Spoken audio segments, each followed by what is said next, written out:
Dedication. This book is dedicated to Donald J. Trump. The first time ever a non-military or non-politician presidential candidate ran for president and outsmarted all career politicians in both political parties, Democratic and Republican, in a presidential election. More importantly, Trump was able to rewrite the playbook of American politics. Disclaimer. Dear reader, let me put the records straight. I am not affiliated with any political party. I am neither Democrat nor Republican. I registered as independent in the 2016 presidential election. As a voter, I always vote for a candidate's issues and not the political party he or she belongs to. This book, therefore, does not provide political parties' interests. More importantly, it should be noted that this book is only my personal opinion, observations, and analysis as a voter and as a political scientist. As a graduate of political science for my bachelor's and peace studies and conflict resolution for my master's, I feel compelled to write my views on the 2016 presidential election. Each person has different opinion on what happened in the election. Therefore, this book contains personal observations and an analysis of the election. There are so many questions to ask ourselves about the past election. A. How come a career politician like Hillary Clinton lost the election to Donald Trump, a person who has never held any political position before or served in our military? B. How 16 other Republican Party candidates failed to stop Donald Trump. C.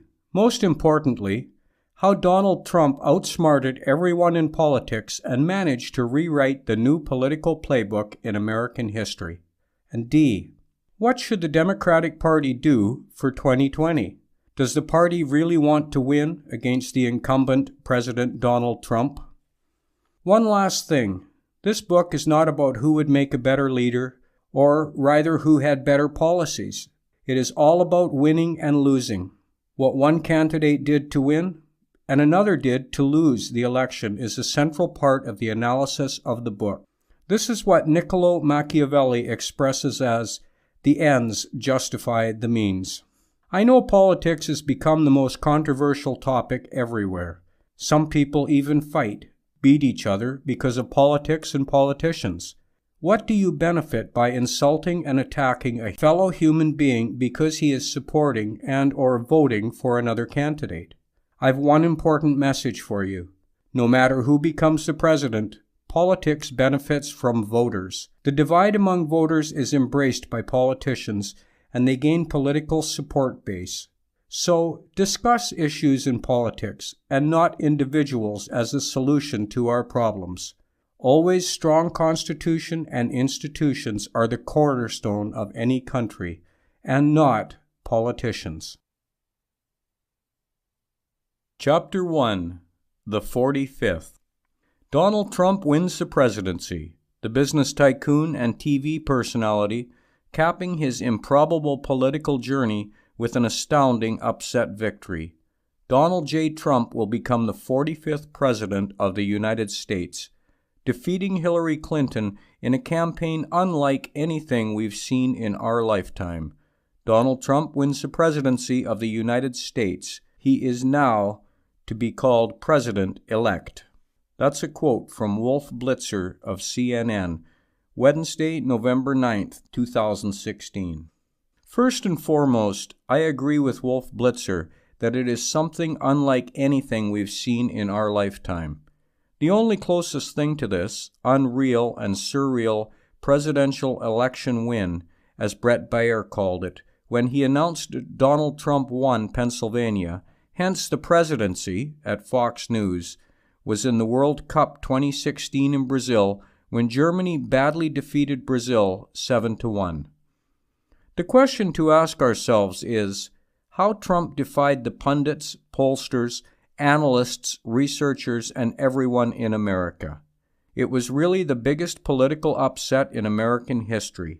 No one has ever came close to pulling off something like this. How did Donald Trump do it?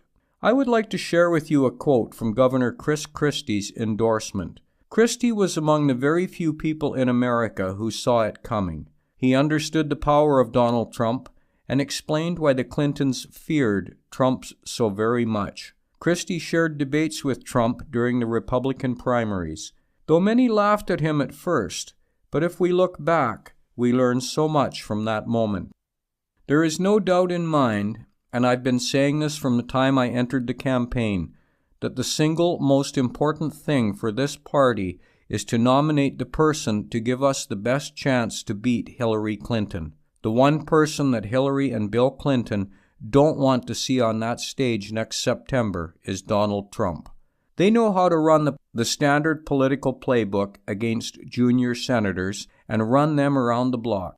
They do not know the playbook with Donald Trump because he's rewriting the playbook.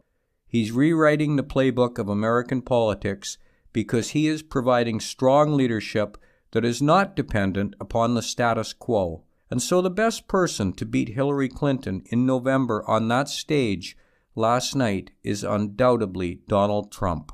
That's a quote from the New Jersey Governor, Christie. It was on Friday, February 26, 2016, in Fort Worth, Texas, when Governor Christie endorsed Donald Trump and provided the most famous quote, "He's rewriting the playbook of American politics." After election, we have new playbook of American politics. Governor Christie was among the heavyweight politicians who were threats to other Republican candidates. He has established himself for a very long time. Despite being a career politician, he saw very early the power of Donald Trump. Christie's political strategies and campaign did nothing to stop Donald Trump, but the majority of people laughed at Christie and thinking that he had lost his mind to endorse Donald. Donald Trump has become the first U.S. president who has never served in the military or held any political position. Before entering to politics, he was a businessman and television personality. In later pages, I'll explain how his experience in television perfected his crafts and used to launch the political campaign that has never been practiced in American history. Also, how his business background of over 45 years shaped his campaign strategies for both the primaries and the election itself. In 1988, Oprah asked Donald Trump if he'd ever run for president. This was on the Oprah Winfrey Show when Trump appeared to promote his book and his business life. "This sounds like political presidential talk to me," Oprah said. "I know people have talked to you about whether or not you want to run. Would you ever?"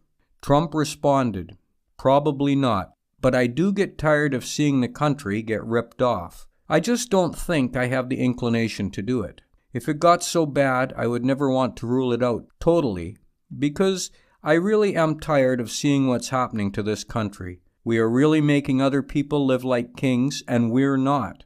I think I'd win. I'll tell you what, I wouldn't go in it to lose." That's a quote from Donald Trump, 1988. No businessman invests on anything and for sure he or she knows is not going to get profit. This is what Trump insisted that, "I think I'd win. I'll tell you what, I wouldn't go in it to lose." This is unlikely for politicians. They can know for sure they are going to lose, don't have a chance to win, but still run for the office. Most politicians, unfortunately, don't value and pay attention to their resources. The presidential bid. Quite simply, it is time to bring real leadership to Washington. The fact is, the American dream is dead. But if I win, I will bring it back bigger and better and stronger than ever before. Together, we will make America great again. Donald Trump, June 16, 2015. Presidential bid announcement. As a TV personality with over 7 million viewers in 2015 Apprentice ratings, Trump knows how to grab viewers' attention. He is the mastermind, understanding what voters want to hear and how to properly channel the message. As the outsider, he is free from political correctness, which voters view as honesty. From Trump's presidential bid, here are my observations. Trump knows for sure what voters want to hear, any significant changes in the Washington political setup. Majority of Americans are fed up with Washington insiders.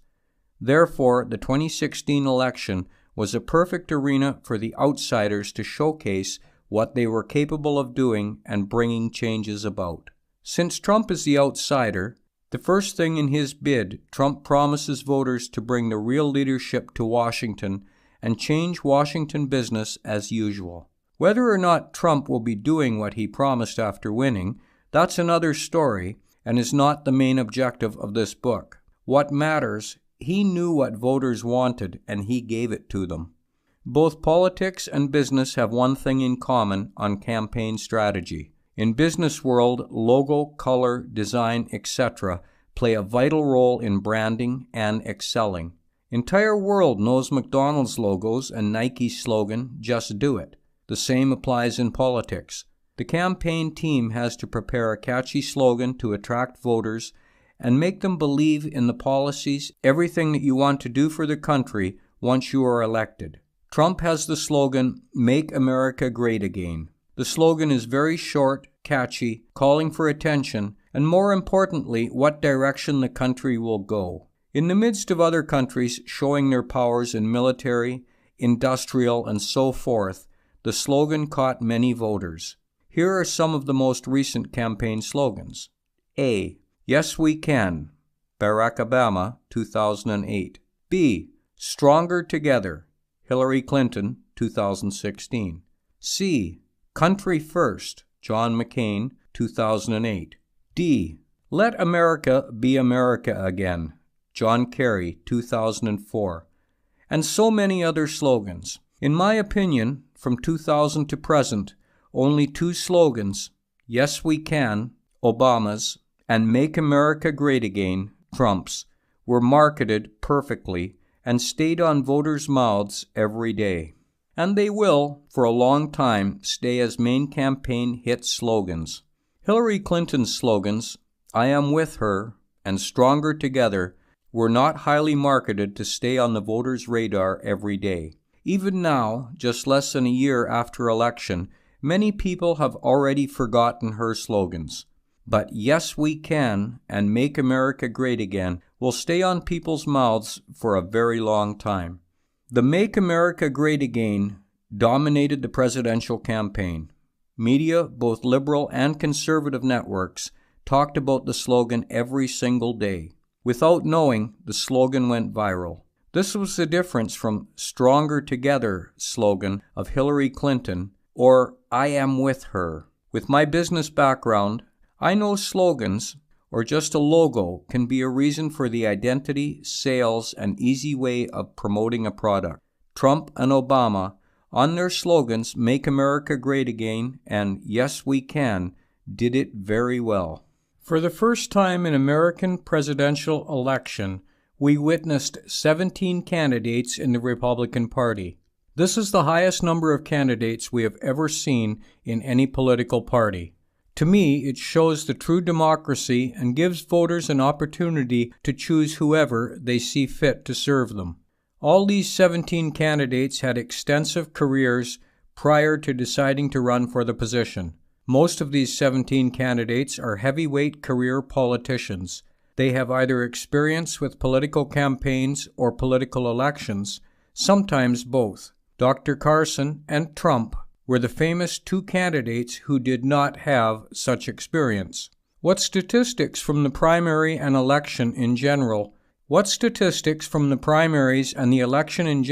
help us to know exactly what happened?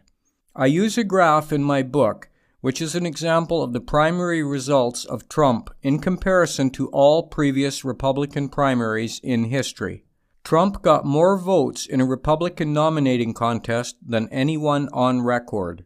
The previous record for most votes for a Republican in the primaries was held by George W. Bush in 2000. Trump blew that out of the water. Donald Trump single-handedly won against 16 heavyweight, respected individuals and career politicians, with the obvious exception of Dr. Ben Carson. He didn't just win, he broke the record held by George W. Bush in 2000. Donald Trump got more votes than any other candidate in the Republican primaries. The record of more votes happened when there are 17 candidates in the race, the heavyweight individuals. He helped to bring a high turnout of voters in primaries compared to previous elections. It should be noted that the number of candidates in Republican, 17 candidates, was more candidates than any major political party in history. Therefore, winning from this pool is historical, and that candidate should never be taken lightly. The 16 other candidates did not know how and when to block Donald Trump. They ended up playing Trump's game style.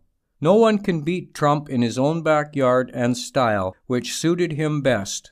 Marco Rubio tried in the last few days of his campaign to go head-to-head with Trump, but we witnessed what happened in Florida. Rubio, as the incumbent senator of Florida, lost to Trump and was forced to drop out. The biggest mistake, to my observation, is the fact that many politicians within the Republicans didn't see and understand what voters want.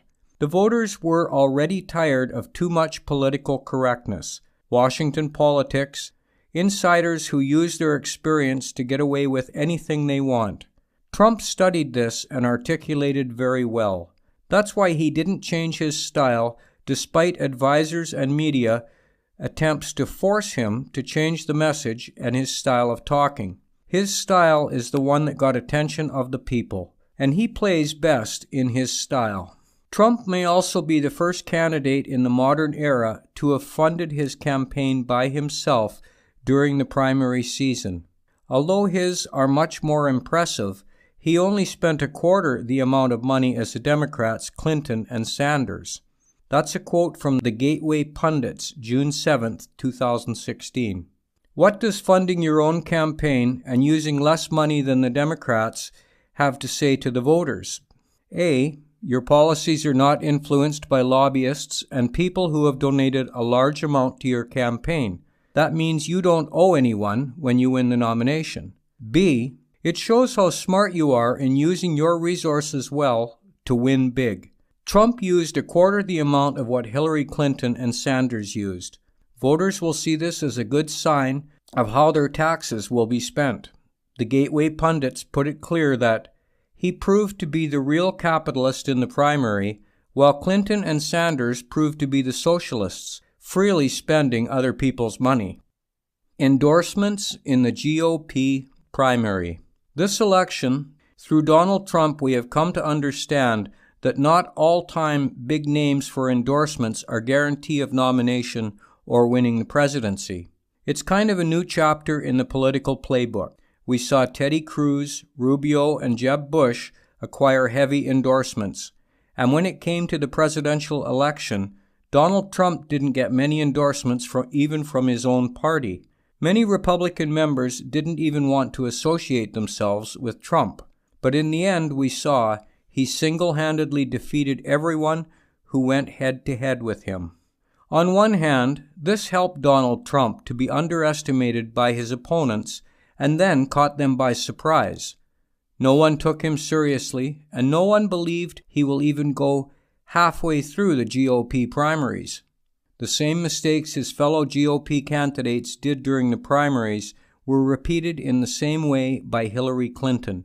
Not just because Donald Trump has never been in active politics, even being a mayor doesn't mean he doesn't understand the system enough to outsmart everyone. Chapter 2. It was you, Hillary. 2010, Democrats lost the House. 2012, Democrats lost the Senate. 2016, Democrats lost the White House. 2017, Democrats lost ability to reason. It's not Russia, it's you.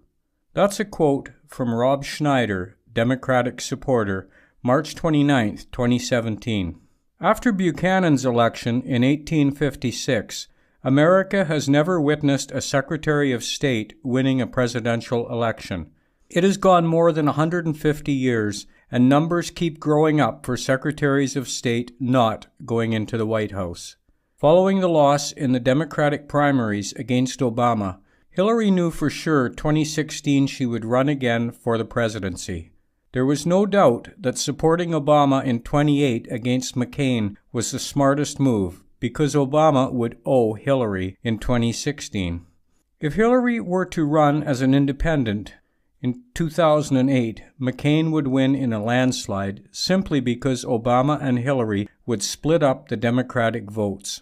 Therefore, the Clintons had to make a political deal with Obama to appoint her in a very high position and do whatever it takes for her to be presidential candidate in 2016.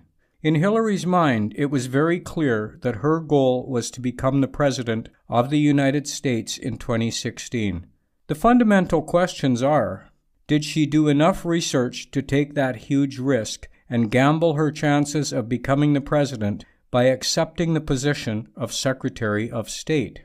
Did she think she would easily break the 150-year record of Secretaries of State not going into the White House? Such questions will be well articulated in this chapter. Let's agree on one important fact here. Russia didn't advise, trick, or force Hillary in any form to have a private server at her own home. It was Hillary on her own, probably with advice from officials in the State Department and her husband, Bill. This is the most controversial and sinful act Hillary did to destroy her political career. She might have good explanations on her part, but to voters, it's a different story and interpretation. At some point, Colin Powell was brought into the discussion as to whether or not he allowed Hillary to use a private server. I personally don't care what explanations Hillary has to give to support her decision. To voters, it is always a huge mistake to make any controversial decision and wait the time to defend yourself. There are millions of voters who don't wait to hear your explanations to make up their minds and decisions. Therefore, I'm holding Hillary 100% responsible for her loss of the presidency. Unfortunately, up to now, she has never taken any responsibility for her loss. She has been blaming the then FBI Director Comey, Russia, and recently the Democratic National Committee, DNC. On June 2, 2017, CNN published the article titled "Democrats to Clinton. The DNC's data was just fine. You just used it wrong."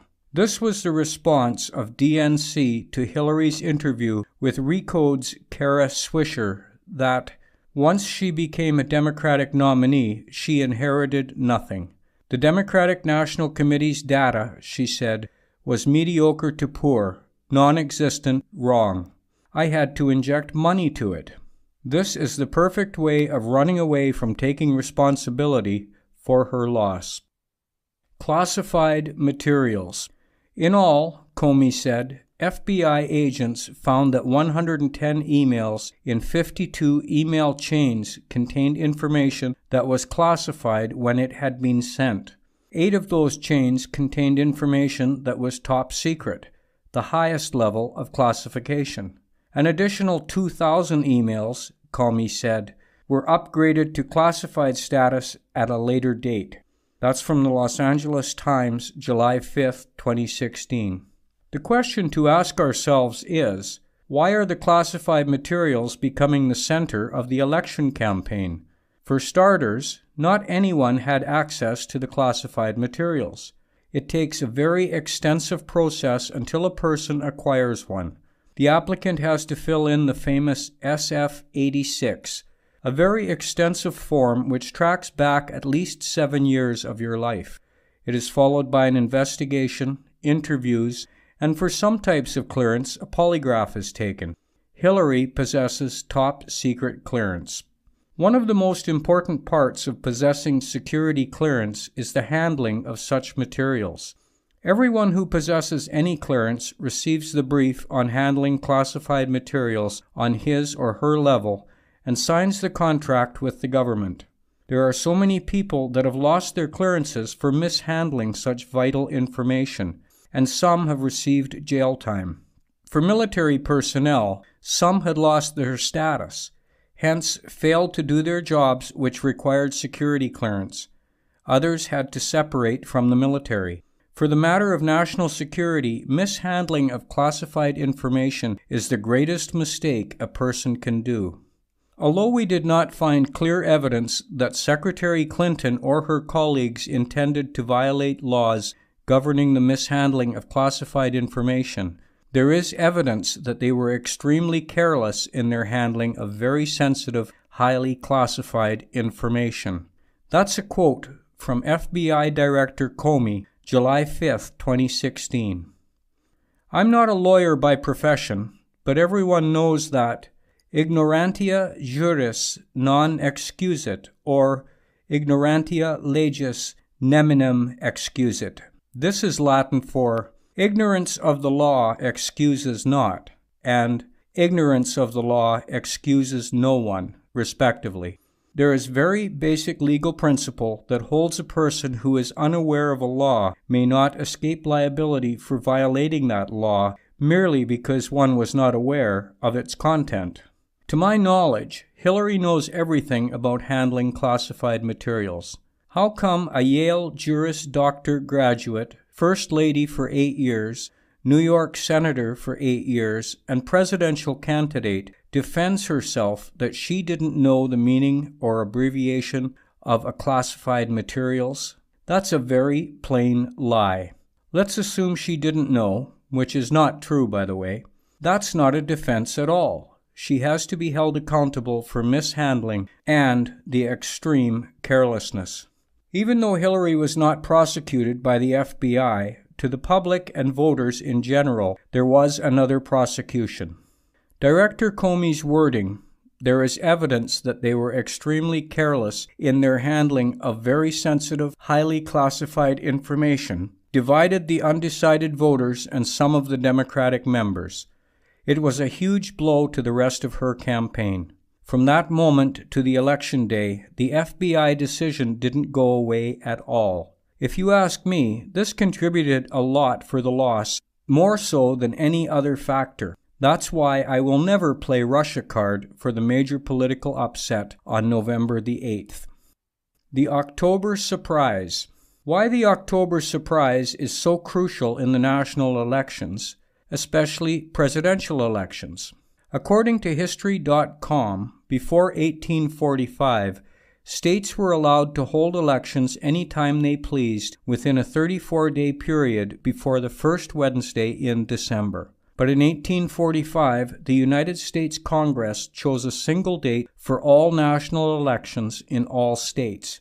The first Tuesday after the first Monday in November was chosen so that there would never be more than 34 days between Election Day and the first Wednesday in December. Due to that fact, national elections have been held on the first Tuesday of November, that is, between November 2nd and November 8th. Anything happening in October has a bigger impact on the election. Some of the events are deliberately planned and or created, or just happened in October, and are termed as October surprise, and can be the defining moments of the campaign. October is the most important month to get votes from millions of undecided voters and votes in the battleground states. Donald Trump, Billy Bush recording. On October the 7th, 2016, just 2 days before the second presidential debate of Sunday, October 9th, at Washington University in St. Louis, the first October surprise was released. The Washington Post released a video and accompanying article about then presidential candidate Donald Trump and Bill Bush, the television host. Donald Trump bragged in vulgar terms about kissing, groping, and trying to have sex with women during a 2005 conversation caught on a hot microphone, saying that when you're a star, they let you do it, according to a video and article published by the Washington Post. This was a very huge blow to Trump and his team in the last days of the campaign. And for Trump, contesting against a woman candidate, to my opinion, this added fuel to the fire of the recording. It becomes a war against all women and traces back to primaries where he was treating Megyn Kelly, the then Fox News host, and all women he mistreated and negatively commented to. It brought about a very long disrespecting of women and sexism. Just after the recording was aired, Republican leaders began to abandon Donald Trump. Some senators and House members withdrew support from him. Many people feared to support Donald in public because they would be considered that they are also in a group of not respecting women, and so forth. There was a big force for both Democratic and Republican parties demanding Trump to step aside from the race, but he vowed to stay in the race. I thought it important. I respect the fact that Donald Trump won a majority of the delegates by the rules our party set, Mr. McCain said in a statement. But Donald Trump's behavior this week, concluding with the disclosure of his demeaning comments about women and his boasts about sexual assaults, make it impossible to continue to offer even conditional support for his candidacy. That was published in the New York Times, October 8, 2016.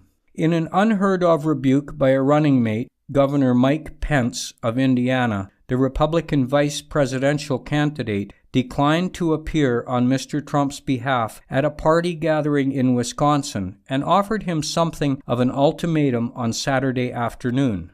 Mr. Pence said in a statement that he was offended by the words and actions described by Donald Trump in the video and cast Mr. Trump's second debate with Hillary Clinton on Sunday as an urgent moment to turn around the campaign.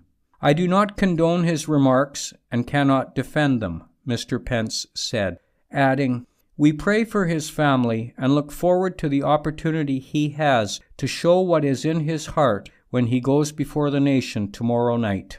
I would like to share some of the important quotes from various people and groups from all parties. Everyone was condemning the action and majority calling for stepping aside.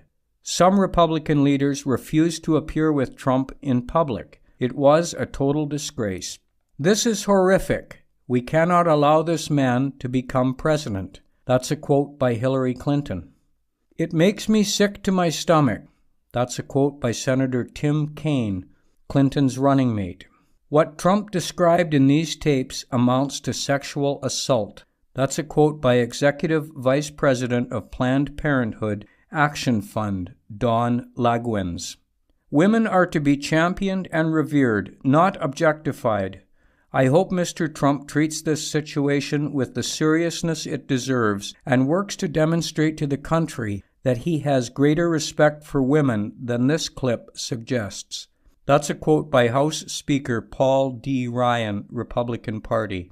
"No woman should ever be described in these terms or talked about in this manner, ever." That's a quote by Republican National Committee Chairman Reince Priebus. "Hitting on married women, condoning assault, such vile degradations demean our wives and daughters and corrupt America's face to the world."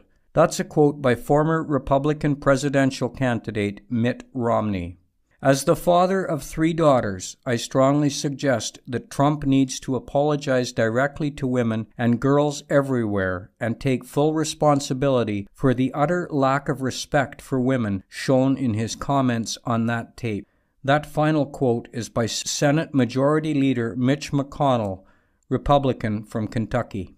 The question is, how did Donald Trump survive this October surprise? The tape was released on October 7th, and the election was November 8th. There are about 30 days of campaign in between. In my opinion, the video was released very early in October, and so many days until election gave opportunity for Donald Trump to recover from the biggest blow of his campaign. But most importantly was the second debate. The video was released 2 days before the second debate. Donald Trump used that debate as the center of recovery, plus the final debate as burying the issue. If the video were to have been released after the final debate, just within 2 weeks to election, it may be a different story now. Despite the fact that Donald Trump asked for apology from all women and Americans, he used the second debate to bring Bill Clinton and Hillary Clinton on issues related to women and their rights. Trump tricked the media to attend his pre-debate photo shoot preparation, and when the mainstream media was covering live, he brought all women, accused Bill Clinton of rape, and addressing how Hillary helped Bill to get away with that by demeaning women. This included a woman, once a little girl, who was raped, and Hillary defended the accused person, but on multiple occasions, according to Trump, she laughed and commented that it was the little girl's fault to be raped. The camera at this time of the second debate was pointing at Bill Clinton, who was looking down all the time. Now the mainstream media had to cover the topic, which was being avoided over a long time. Below is part of the second debate transcript, posted by the New York Times on October the 10th, 2016. Radats.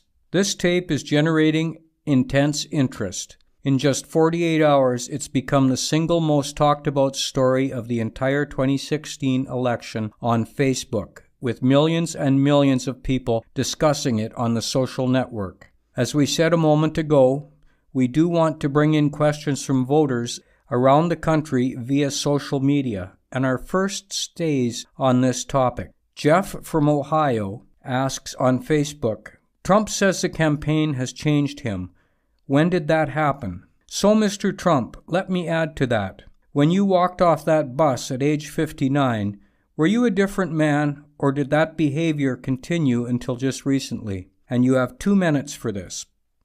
Donald Trump. It was locker room talk, as I told you. That was locker room talk. I'm not proud of it.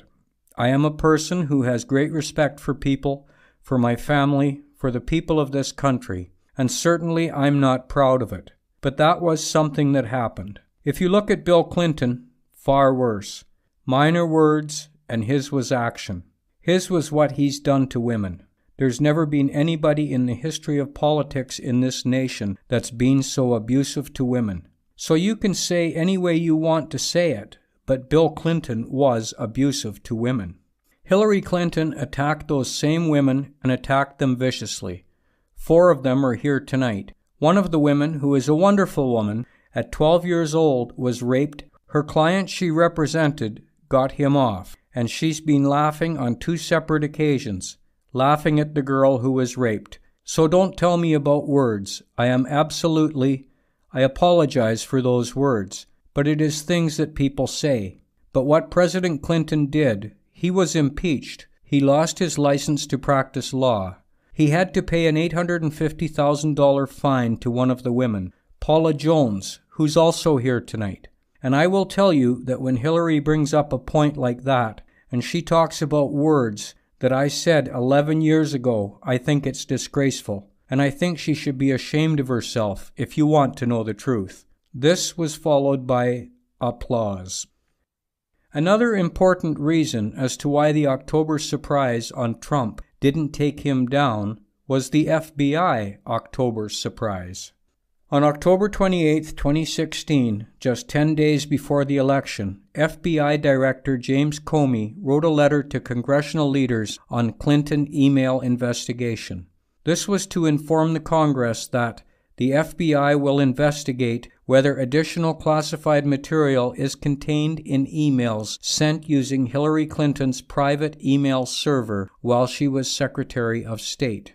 This letter, to my understanding, first and foremost, completely buried Trump's recording about women. The letter came out after the final debate of October 19th.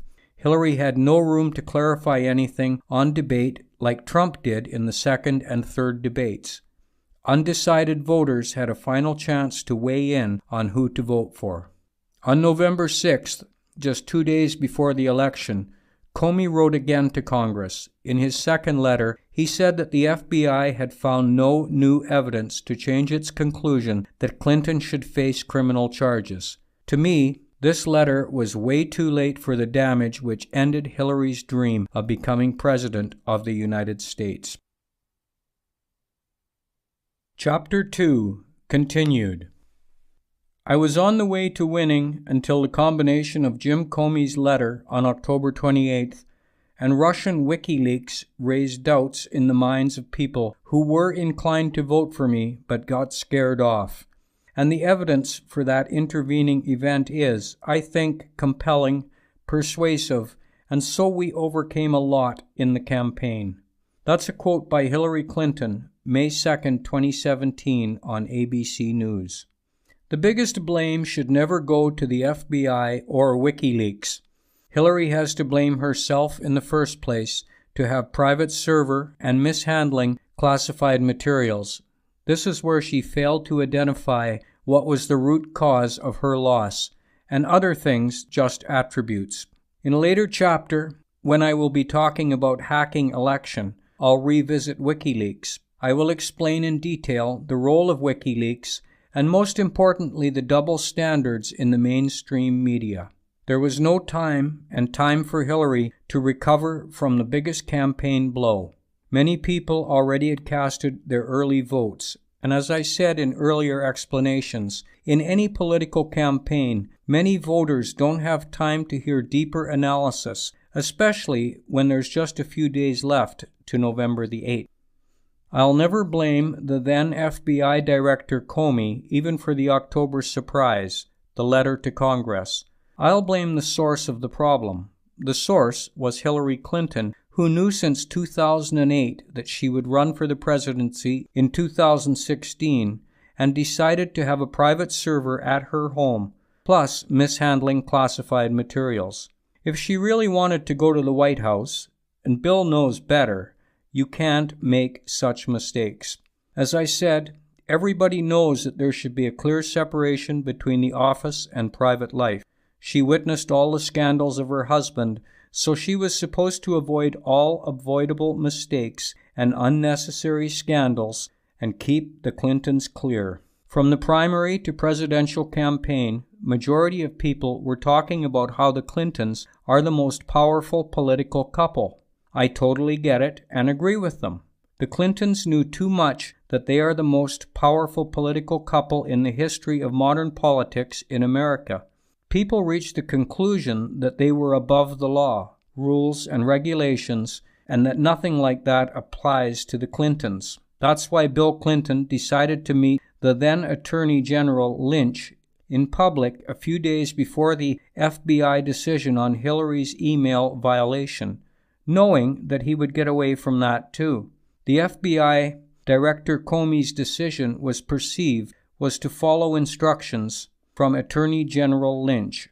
After people saw the meeting, they knew for sure nothing would come out of the FBI decision. Personally, I see the Clintons were blinded by their powers. They didn't fear to do anything, legal or illegal, because they knew they would get away with it. And Donald Trump used the FBI decision not to prosecute Hillary, as well as the Bill Lynch meeting, as proof of being above the law.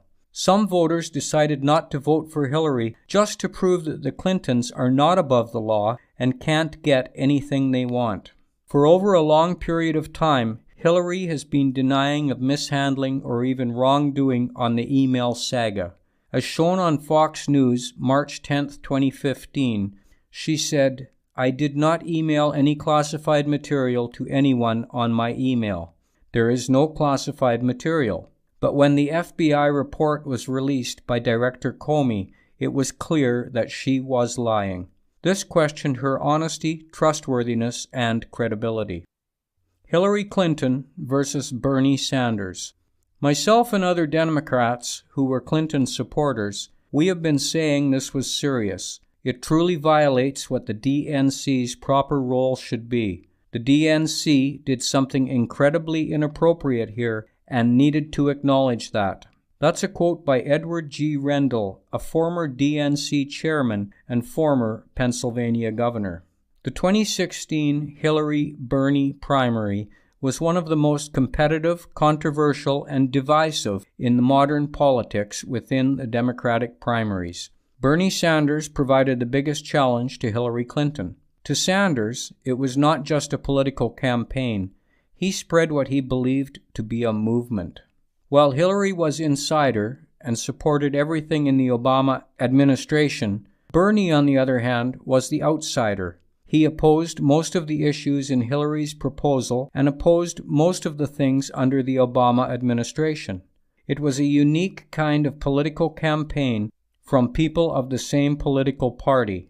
Through his movement, Bernie got huge support from youths, college students, and middle class as he opposed Wall Street on all aspects. In order to understand the divisive nature of Hillary-Bernie primary, one has to go and look into the then DNC chair, Debbie Wasserman Schultz. For starters, when Hillary Clinton was running against Obama in 2008, Debbie endorsed Hillary Clinton in February 2007. On June 7, 2007, Debbie was announced as co-chair for Hillary Clinton presidential run in 2008. In May 2011, Debbie was elected chairperson of the Democratic National Committee, DNC, replacing Virginia Senator Tim Kaine, the same Kaine who was Hillary's running mate.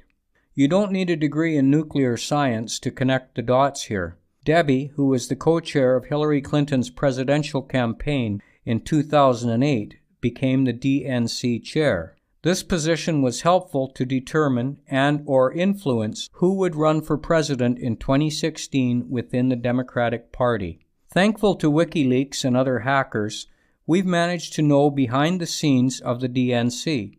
Through hacked emails and published online, the voters, especially Bernie Sanders supporters, knew how the DNC helped Hillary to win the candidacy against Sanders. In this scenario, do we need to blame or thank hackers? Do we need to blame Debbie and DNC for not doing her job? For making sure that no matter what, Hillary wins the nomination? Is that the Democratic way of getting candidates within the party?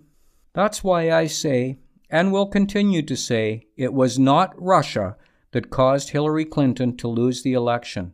What Debbie did, and revealed by hackers, made a huge block to Sanders.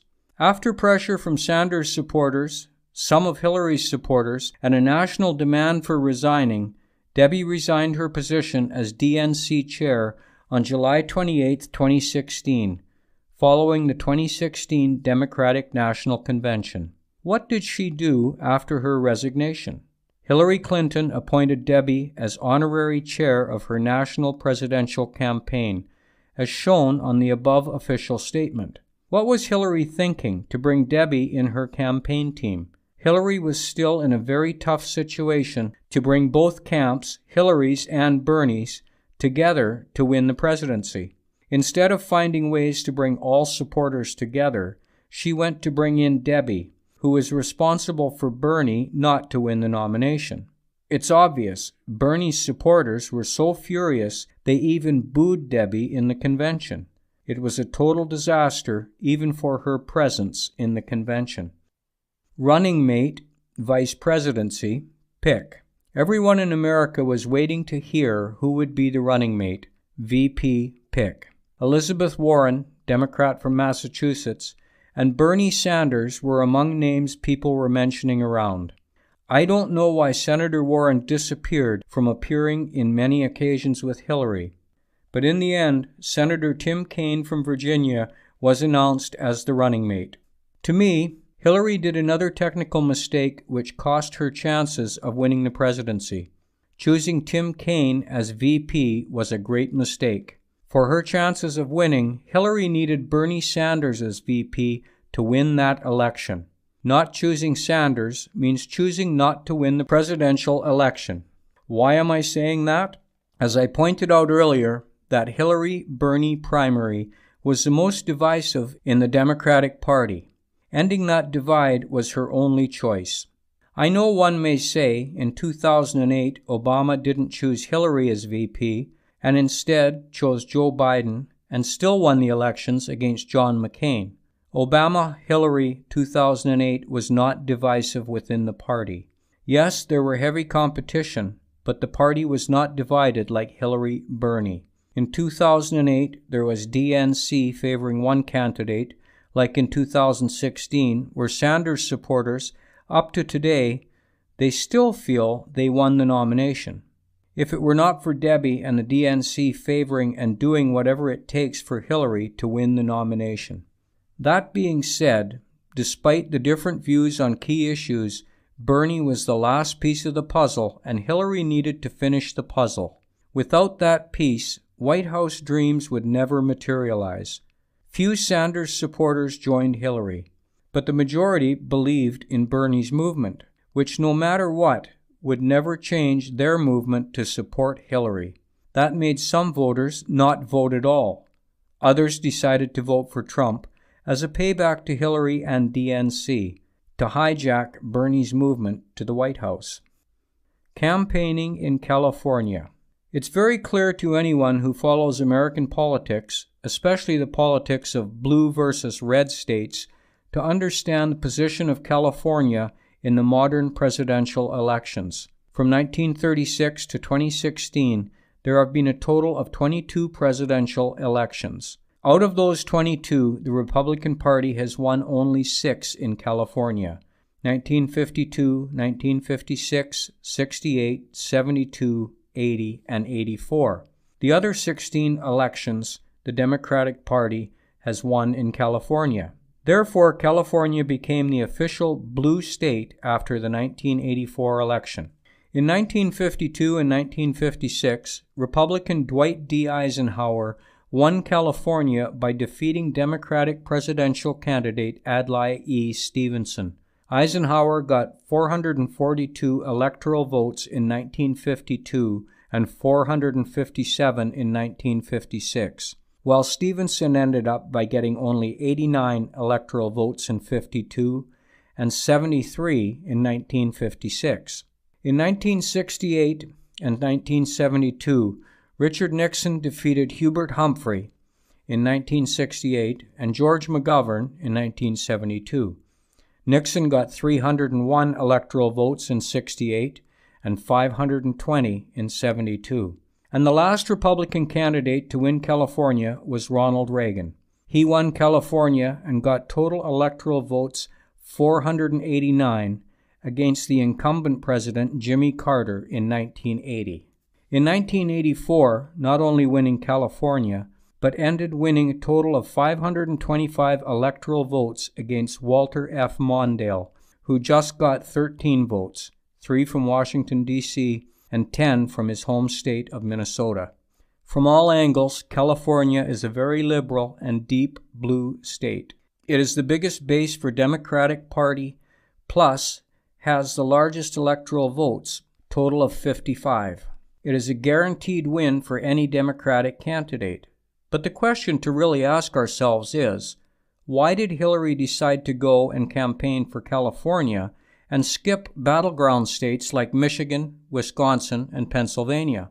Did Russia hack Hillary's brain and her campaign team? Why do you go to a state which is obviously a win state of 55 votes? This was the worst decision Hillary and her campaign did during the campaign. By not going to Michigan, Wisconsin, and Pennsylvania meant saying goodbye to all chances of becoming president. All analysts, researchers, pollsters, and pundits always cited those 3 states as would be the one deciding who would be the next president. This is the point where I don't feel sorry for Hillary at all. This is where I don't agree with anyone blaming Russia for Hillary's loss. Unless otherwise, one has to prove to me that Russia hacked and forced Hillary to abandon battleground states and go to California. Chapter 3. Not My President? Let's go back to the Democratic primary of 2008. Obama versus Hillary Clinton. The picture above, included in my book, summarizes the number of delegates as well as the popular votes each candidate got. It's very clear that Obama had more delegates count than Hillary. But when it comes down to popular votes, Hillary had 17,850,501, 48.04%, and Obama had 17,584,692, or 47.31%. In other words, Hillary beat Obama by 273,000 votes, but had 294 fewer delegates, and that cost her Democratic Party's nomination and the presidency in 2008. After winning the popular vote in the 2008 primaries, but losing the delegate count in a rigged process, a pissed-off Hillary, believing she was the real winner, said in a TV interview, "I think we need to figure out how we can have a primary process that reflects the desire of the voters. For if we apply the principle of the popular vote to the primary process, it then means that the outcome of the 2008 Democratic primary, like this year's election, was invalid, that Barack Obama, like Donald Trump today, should not have won that race, that Hillary got screwed like she did on November 8th, and that she, not Obama, should be the 44th president, finishing up her second term. For on June 7, 2008, when Hillary, conceding defeat, congratulated Obama on his victory, she had 48% of the popular vote, like she has today, to Obama's 47%, like Trump has now. Indeed, Hillary beat Obama by 273,000 votes, but had 294 fewer delegates, and that cost her the Democratic nomination and presidency. In other words, Hillary was the real, true, just, democratically elected victor of the 08 primary race, but lost to Obama because of an antiquated delegate system, like the Electoral College, that should never have been or should have been abolished long ago. So why does the legion of mad-as-hell Clinton voters who spurn Donald Trump as the legit president-elect accept Barack Obama as the 44th president when Hillary outvoted him in the 2008, and Obama gamed the system and stole the primary election? It makes no sense. In all fairness to themselves and the nation, all Clintonites should regard Obama's presidency as no more valid than Trump's. And if Hillary were the real winner in 2008, as they believe she should be today, what then? History would be very different now. Barack Obama, having defeated Donald Trump, might now be president-elect and on his way to continuing Hillary's presidency and legacy. It's no fun being a Democrat these days. The above is an extract from ApolloSpeaks.com. The fundamental question to ask ourselves is, why did Hillary Clinton accept 2008 results despite of winning popular votes? She made a concession speech and congratulated Obama. Her supporters didn't march on streets for arguments of winning popular votes, but losing delegate counts. Don't hate the player, hate the game. Plain and simple, presidential candidates are players in the national election, and the game is the presidential election. In other words, the system guided by our Constitution. Therefore, both Hillary and Donald were participating on the presidential election, which was guided and controlled by our Constitution. Both candidates know the rules of the game, and the winner will only be the winner if winning, basing on such rules and regulations stipulated in the Constitution.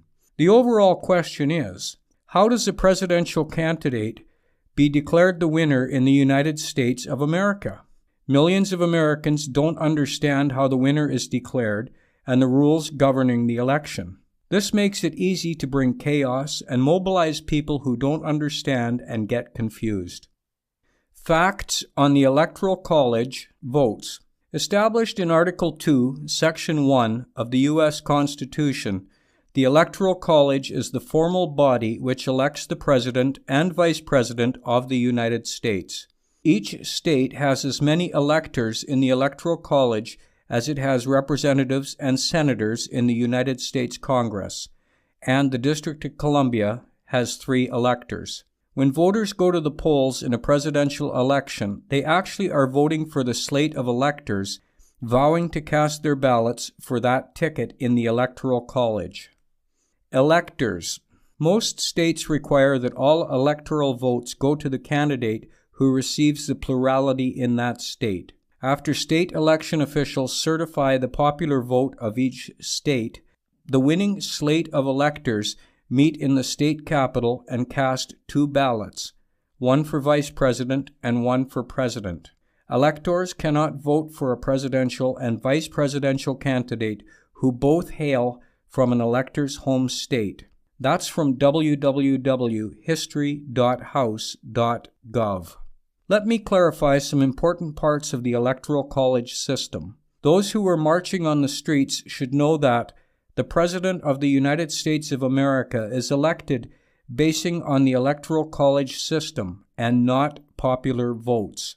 For those who follow sports will agree with me that in soccer, the winner of the World Cup final is determined by how many goals are scored. If the U.S. presidential election were soccer, electoral votes would be the number of goals to determine the winner, while ball possession, shots on goal, tackles, distance covered, hitting crossbar, etc. don't determine the winner. Therefore, it would be wastage of time focus on things that don't make you a winner. That's why Arsenal Football Club in English Premier League doesn't win major titles, because of focusing on ball possession and things which don't count as the champion. Winner take all is the most common phrase in understanding Electoral College and popular votes. With the exception of Maine and Nebraska, is state-by-state winner take all. I'll not go into Maine and Nebraska analysis of how their votes are distributed. There were about 200 million people registered to vote in the 2016 election. When these people cast their votes, such votes do not directly elect the president, but rather to choose electors. There are 538 electoral votes, and in order to win the presidency, since 1964, the candidate has to get 270 electoral votes. The winner of popular vote of one state takes all electoral votes of that particular state. In other words, the candidate with more votes in California, popular votes, will take all 55 electoral votes of California. Why is that so, and not the overall national-wide popular votes winner? In order to avoid the dominance of fewer states to decide who will be president, the Electoral College system brings that balance and equality. Just think of population of California, New York, New Jersey, Texas, and Massachusetts. One candidate can win popular votes of just a few highly populated areas and become president. Fewer states will have the say and be able to choose, while other states will be following the bigger states. With Electoral College, each state is assigned a certain number of electoral votes. To my knowledge, the Electoral College is the real popular vote. In order to get 270 votes, you need to win popular votes of so many states to reach that number. Winning popular votes of many states to have winner take all gives legitimacy of the winner to whole America. Contrary to that, you will have winner of 4 to 8 states because has more popular votes count national-wide, becomes president. Such president will face what we call legitimacy crisis. We need to have a president who is accepted in many states, winning popular votes in many states to have 270 electoral votes. Win popular, lose electoral votes. America has witnessed just 4 times where the winner loses popular vote but gets 270 electoral votes and wins presidency. These elections are 1876, Rutherford B. Hayes, 1888, Benjamin Harrison, 2000, George W. Bush, and 2016, Donald Trump. My point is, Donald Trump is not the first president to win electoral votes and become president, but losing by popular votes. We all agree on one thing. There is not any single voter that voted in either 1876 or 1888 election who is still alive today. Therefore, it will be a good idea to use the 2000 Bush-Gore election as our case study. This is because the material conditions and geopolitics of 2000 and 2016 are more or less the same compared to 1876 and 1888. Bush-Gore 2000 election. The United States presidential election of 2000 was the most controversial in modern politics of America. The contest was between Democratic candidates Al Gore, then Vice President from 1993 to 2001, and Republican candidate George W. Bush, then Governor of Texas, and son of the former U.S. President George H.W. Bush, 1989 to 1993. Though Al Gore won popular votes by 540,520 difference, and he lost electoral votes, Bush beat Gore on electoral votes for just 4 votes. Those 4 votes gave George W. Bush the presidency. In short, it doesn't matter how many popular votes you get. As long as you don't get 270 electoral votes, you don't become President of the United States. In this election, the results did come easily. Following the landmark case Bush versus Gore, 2000, the Supreme Court's decision in December 2000 determined the outcome of the presidential election. I would like to share a piece of the article analyzing the decision. In Bush versus Gore, 2000, a divided Supreme Court ruled that the state of Florida's court-ordered manual recount of vote ballots in the 2000 presidential election was unconstitutional. The case proved to be the climax of the contentious presidential race between Vice President Al Gore and Texas Governor George W. Bush. The outcome of the election hinged on Florida, where Governor Bush led Vice President Gore by about 1,800 votes the morning after Election Day.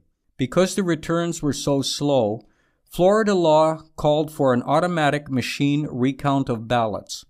The recount resulted in a dramatic tightening of the race, leaving Bush with a bare 327-vote lead out of almost 6 million ballots cast. With the race so close, Florida law allowed Gore the option of manual vote recounts in the counties of his choosing. Gore opted for manual recounts in 4 counties with widespread complaints of voting machine malfunction: Broward, Miami-Dade, Volusia, and Palm Beach. However, Florida law also required that the state's election results be certified by the Secretary of State, Katherine Harris, within 7 days of the election, by November 14, 2000. 3 of the 4 counties, frantically laboring through the tedious manual recount, were unable to complete the process by the deadline. On November 14th, however, a Florida Circuit Court ruled that while Secretary Harris must respect the deadline, she could legally amend the certified results at her own discretion to reflect any late returns from the outstanding counties. Harris promptly announced that she would entertain late returns only if their tardiness was justified by each county in writing by 2 p.m. the following day, November 15th. The 3 outstanding counties, Miami-Dade, Palm Beach, and Broward, immediately sent an explanation for the delay. Secretary Harris, however, rejected their explanations and announced that the final Florida vote count would be announced Saturday, November 18, 2000. On November 16th, both Vice President Gore and Palm Beach County filed for an injunction against Secretary Harris to prevent her from certifying the election until the 3 counties could finish their recounts. The Florida Supreme Court issued the injunction on November 17th, and on November 21st ruled that Secretary Harris must allow the counties until November 26th to finish their recounts. Meanwhile, Miami-Dade stopped manually recounting ballots, allegedly certain that it could not complete its recount by the November 26th deadline. Gore sought but failed to obtain a court order for Miami-Dade to continue counting. On November 26th, with at this point just 537 votes separating Bush and Gore, Secretary Harris certified the election for Bush. The next day, Gore sued the secretary, alleging that the certified results were illegitimate because the recount process was not yet complete. After a local court dismissed the suit, Gore appealed to the Florida Supreme Court, which ruled on December 8th that all Florida ballots cast but not counted by voting machines, undervotes, must be manually recounted if they had not been already. The court noted that in many counties, machines did not register votes because of defects in punch card ballots, hanging chads. Governor Bush appealed this decision to the U.S. Supreme Court, which expeditiously reviewed the case on December 9th. On December 12, 2000, the Supreme Court, in a 5-4 per curiam, non-specially authored decision, ruled that the Florida Supreme Court's recount order was unconstitutional because it granted more protection to some ballots than to others. violating the 14th Amendment's Equal Protection Clause. This clause forbids states from denying to any person within their jurisdiction the equal protection of the laws. The court argued that voting for a president constituted a fundamental right strictly guarded by the Equal Protection Clause, and that the Florida Supreme Court's order violated this right because it was arbitrary. The court alleged that the order contained standardless and unequal processes to divine the intent of the voter that were above and beyond the settled processes required by Florida election law. December 12, 2000, the day Bush versus Gore was decided, was also the state deadline for selecting electors to formally submit Florida's choice for president to Congress. Thus, with no time left to recount votes, consistent with the court's ruling, George W. Bush became the de facto winner. While some celebrated the court's firm stance on equal rights in the face of political controversy, others criticized the decision as hypocritical and even politically opportunistic. For example, the 5 justices of the majority had previously and conversely granted great deference to state court decisions, and all were Republican appointees. Yet perhaps the harshest criticism came from the court itself. In the concluding lines of his dissent, Justice John Paul Stevens proclaimed that one thing is certain. Although we may never know with complete certainty the identity of the winner of this year's presidential election, the identity of the loser is perfectly clear. It is the nation's confidence in the judge as an impartial guardian of the rule of law. The above was a quote from www.pbs.org, WNet Supreme Court, Landmark. How is the 2000 election related to 2016?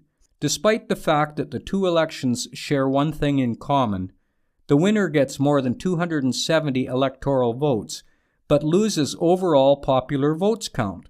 Nationwide, there are other things to reflect and learn from it to analyze the 2016 election between Hillary and Donald. Chapter 5.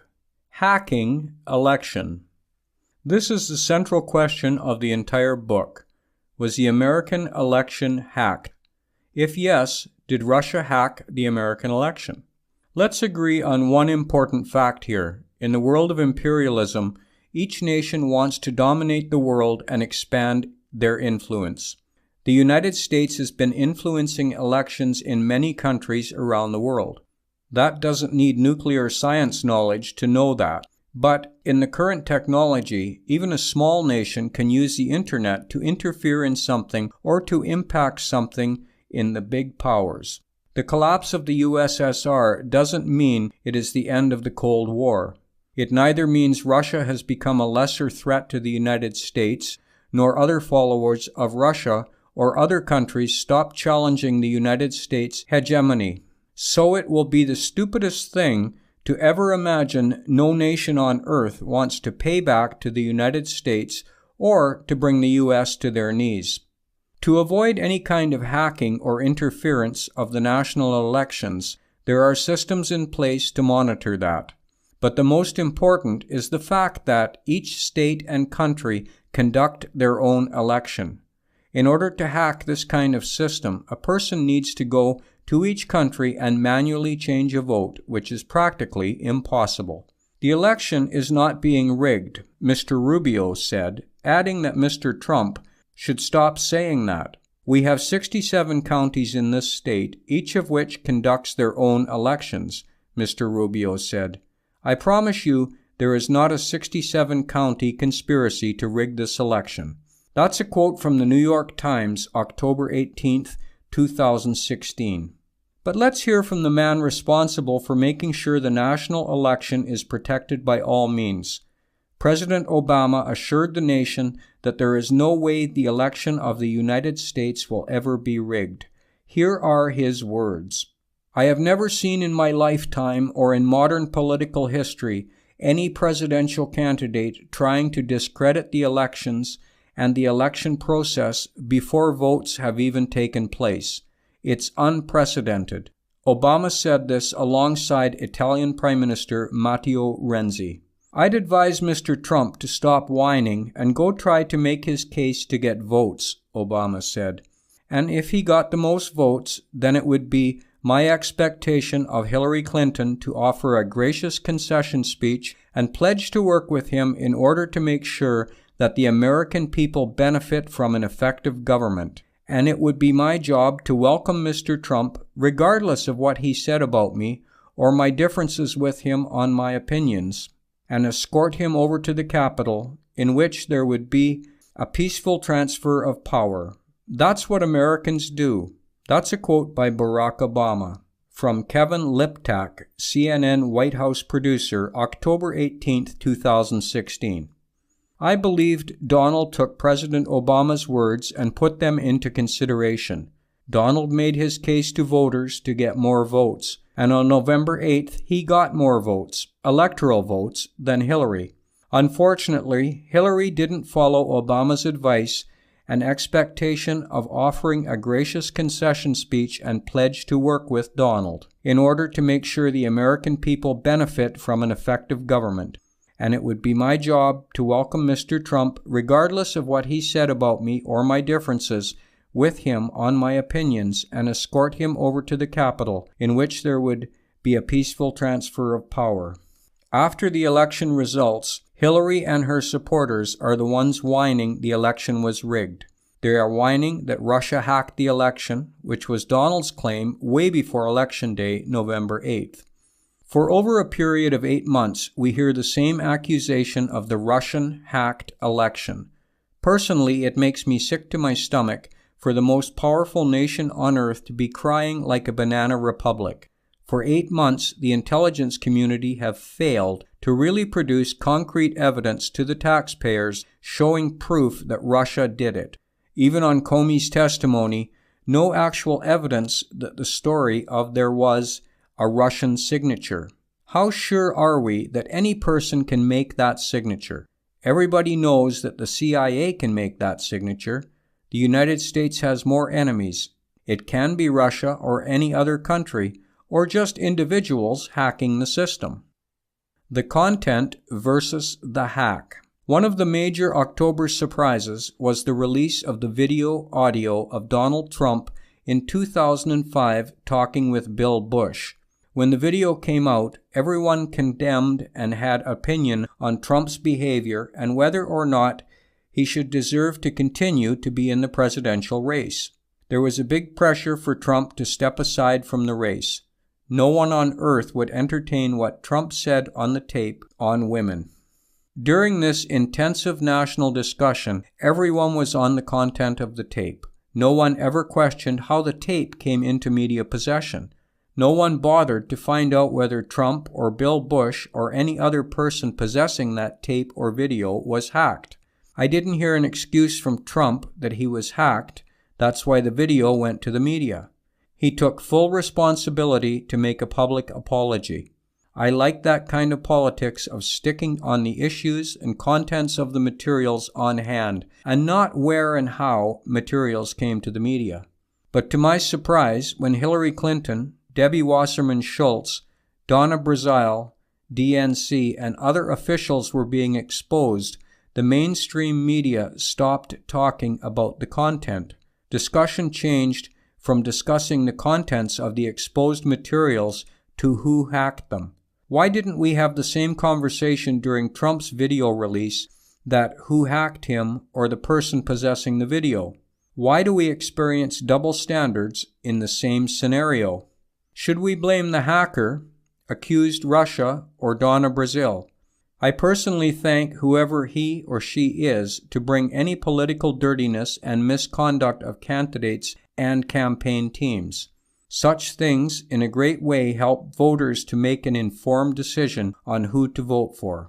According to emails obtained by WikiLeaks, Brazile shared information with HRC campaign chairman John Podesta about potential questions at a CNN Democratic primary debate last March. CNN's complete statement is as follows. On October 14th, CNN accepted Donna Brazel's resignation as a CNN contributor. Her deal had previously been suspended in July when she became the interim head of the DNC. CNN never gave Brazel access to any questions, prep material, attendee list, background information, or meetings in advance of a town hall or debate. We are completely uncomfortable with what we have learned about her interactions with the Clinton campaign while she was a CNN contributor. From the above example, why should I blame the hacker instead of looking into the content at hand? Last time I checked, Donna Brazel does not have psychic powers or any way to predict the exact question in the same wording. We also saw how Debbie used her position to influence Hillary's nomination. Without these kinds of hacking, we would never know the truth, and Debbie would never resign her position as the DNC chair. Therefore, I don't care whether the DNC, RNC, Hillary, Donald, Debbie, Donna, and anyone else was hacked. What is important for me as a voter is, what content do I get from the exposed materials? More importantly, why do you have such dirty things in the first place? In that context, Hillary and her campaign team have to blame themselves for doing so many things which are unethical and scandalous in the political life. They were punished for their dirtiness and actions that they did on the course of the journey.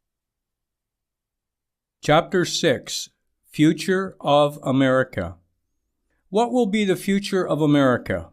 This is the most frequently asked question when a new president comes into office. People want to know his or her priorities and whether they will implement things he or she promised during the presidential campaign.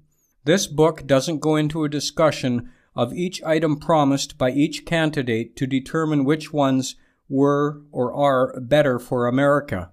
As I pointed out in my disclaimer, this book is more focused on winning and losing elections rather than who had better policies and plans for America. Donald Trump, in my opinion, is the first American president in modern politics that started with his job with the highest degree of opposition. He started with demonstration of "Not My President" in almost every state in the country, followed by critics on everything he decided. This makes the future of America seem to have a question mark. Next, election. There is a famous statement in politics that the end of one election means the start of another one. The Democratic Party didn't just lose the presidential election. They lost control of both the House of Representatives, the Congress, and the Senate. It's the biggest loss to control nothing. Up to now, the Democratic Party hasn't agreed on what exactly happened for Hillary Clinton to lose the election badly to Donald Trump. Neither Hillary nor her party takes responsibility of the loss. Blaming Russia has become the only place to hide. There are so many things, as discussed in earlier chapters, that caused Hillary's loss, but they don't want to admit it.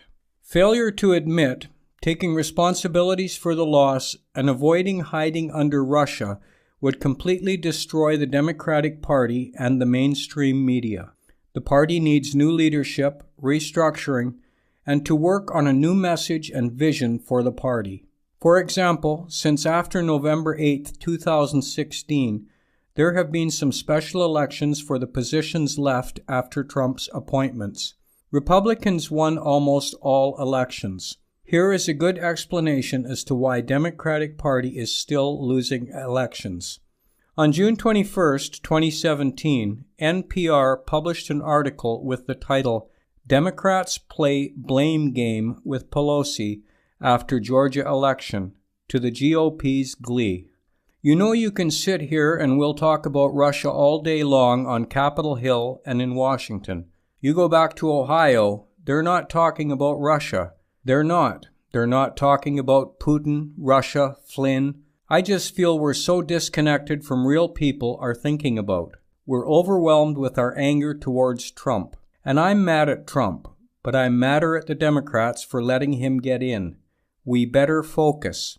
That's a quote from Representative Tim Ryan, Democrat from Ohio. Ryan, who argued the party needed someone who better understand the rural, working-class voters that were critical to President Trump's victory over Hillary Clinton. He added, "It's okay to be mad. If you stay mad, you stay angry. You're unproductive. And I think you know the energy is good, but we better get on an agenda that's going to help working-class people." Representative Seth Moulton, Democrat from Massachusetts, supported Ryan in the leadership election. He said, "Look, I think the Democratic Party has to come to terms with the fact that what we're doing isn't working. It's time for some change. I think it's time for a new generation of leadership. Certainly, one thing I learned as a Marine is my job description was very simple. You're responsible for everything your platoon does or fails to do. I think our leadership owes us an explanation for what's gone on these 4 elections, but also plan for moving forward. That's the most important part." The 2 explanations from Democratic representatives should never be taken lightly. Without the change of leadership, changing of message, and be impartial to all members, Democratic Party would never be stronger as they used to be. While Trump has already announced his presidential campaign team for 2020 re-election, the Democratic Party is still blaming Russia. Trump has started doing his campaign rallies for 2020 and his campaign finances. The Democratic Party has to act fast. Mid-election is next year, 2018, and 2020 is coming fast. Chapter 7. Give Dog a Bad Name. Over time, it's going to be important for nations to know they will be held accountable for inactivity, he said. You're either with us or against us in the fight against terror. That's a quote from President George W. Bush, November 6, 2001. The Clinton campaign team and mainstream media made sure everyone is either with her, Hillary, or against her. It all started with the slogan, "I'm with her." How that message was portrayed was a little bit contradictory to any person who doesn't support Hillary. It looked like if you don't support Hillary, one was seen as against women's rights, against the so-called the first woman to be president in America. Many people were not allowed to give their views and the reason why they didn't want to vote for Hillary. They were totally silenced. Political bullies. America experienced a new kind of bullies. Anyone supporting Donald was considered someone from rural areas, uneducated, racist, against women's rights, anti-Muslims, anti-immigrants, and so forth. This was even witnessed on the day when Hillary lost control of herself and publicly called Trump supporters deplorable. In her own words, she said, "To just be grossly generalistic, you can put half of Trump's supporters into what I call the basket of deplorables," Clinton said. Right, racist, sexist, homophobic, xenophobic, Islamophobic, you name it.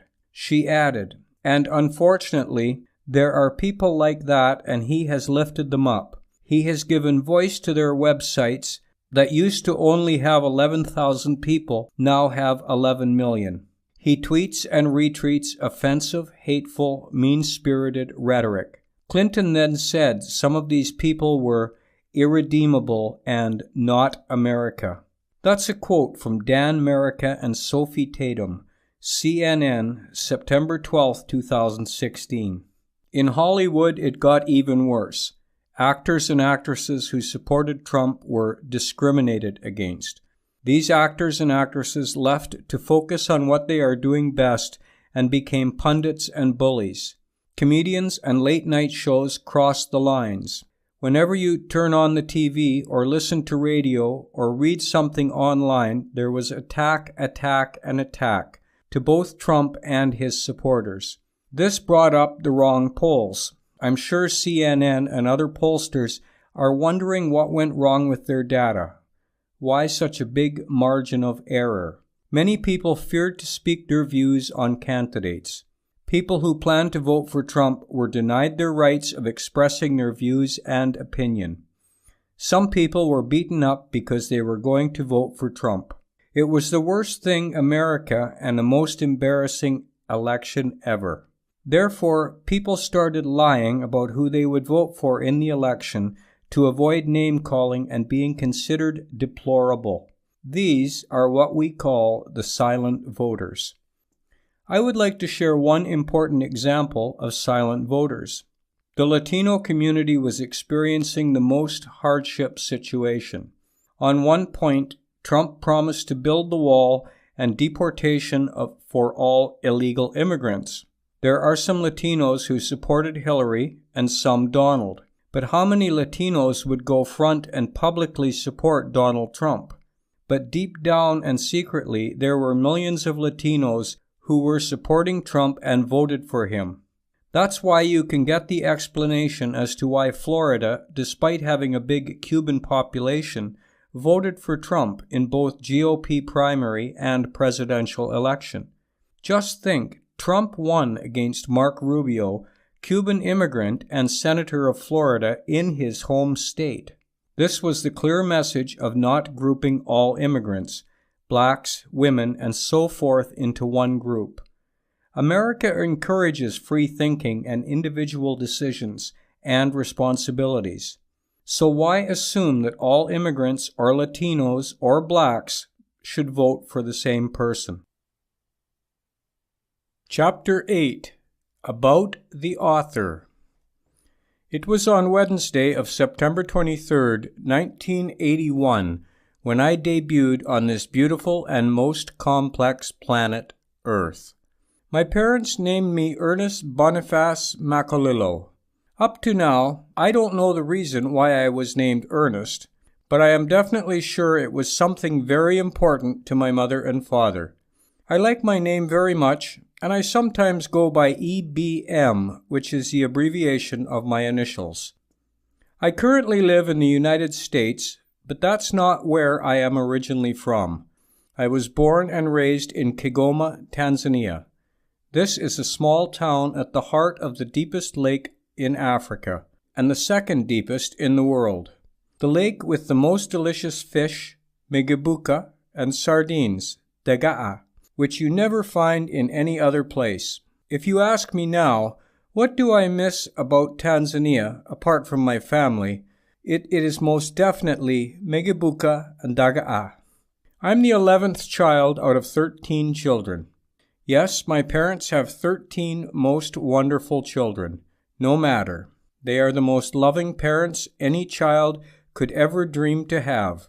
They provided religious teachings, moral, and material supports. But most importantly is education. They provided all the children with an opportunity to go to school. There was no discrimination of boys versus girls. They really lived the so-called gender equality since the 1960s and 1970s, where the equality was an issue in the world, especially in Africa. My mother created a schedule for both boys and girls to do all the work, washing dishes, cooking, gardening, and so forth. These kinds of jobs are classified as women's jobs, and that's not only in Africa, but across the globe. But my parents made sure we enjoyed our childhood upbringing without discriminating anyone. It doesn't matter which part of the world you are in, doesn't matter how much money you have. Raising 13 children is no joke at all. I am privileged to be one among those 13 children, to see and have living examples of heroes in my family. I didn't need to go outside or watch the TV to find a role model. I lived with the role models in my family every day. Our family has become the role model in the education sector, not only in our hometown, Kigoma, but also in Tanzania as a whole. On August 16, 2008, I arrived at Los Angeles International Airport, LAX, as a Fulbright scholar. I was going to Stanford University to attend a one-week enrichment seminar before going to Marshall University in Huntington, West Virginia. For my Fulbright scholarship, I was teaching Swahili language and African Culture at Marshall University and became We Are Marshall. It was the golden opportunity and honor to be teaching in an American university, and most importantly, being a Fulbright scholar. For the 10 months I was teaching at the university, volunteering at elementary schools, local library, and museum. In short, I was everywhere doing what I was good at, teaching and learning from others. In fall of 2009, I relocated to San Diego, California. I was admitted at Joan B. Kroc School of Peace, University of San Diego, to study a master's degree in peace studies and conflict resolution. I went there through 2 scholarships worth over $60,000. The Joan B. Kroc scholarship at $36,000 helped with tuition and fees, while the Rotary Ambassadorial Scholarship paid for living expenses. It was one of the best times of my life in America. Studying peace studies and conflict resolution, it was a dream come true. My childhood dreams underscore what I am today. Not many people get opportunity to even come close to what they dreamed of as kids. I am one among those luckiest people on earth. That's why I explain this to my kids and everyone through these letters. The most important thing, I am blessed to have such a wonderful, beautiful, and loving wife, Marie, and amazing kids, Benedict and Claire. One of the most important things in life is helping another person to reach his or her dreams. My family believes no matter where you are, rich or poor, you are the most precious God's masterpiece. You are human, not just a status. No matter how little you have, you can share with someone, even far from your country, and make a big difference. As a new writer, I am learning every day. I have a commitment of writing at least 2 books per year. I am doing something I enjoy. I am not writing these books to make money out of it or to be a famous writer. I am helping others to develop their talents, creating the legacy to my kids and other people who didn't know they are good writers or assumed you need to be a famous person to write any kind of book. I am a U.S. Navy veteran. It was my honor to serve on board USS Preble, DDG 88, stationed in San Diego Naval Base, 32nd Street. One of the things I am very proud to have done in my 9 years in America. Thank you so much. If you have any question or comment and would like to contact me, please use my personal email, ebmakulilo@yahoo.com, and my web, www.ebmbooks.com. May God reward you. Ernest Boniface Makulilo.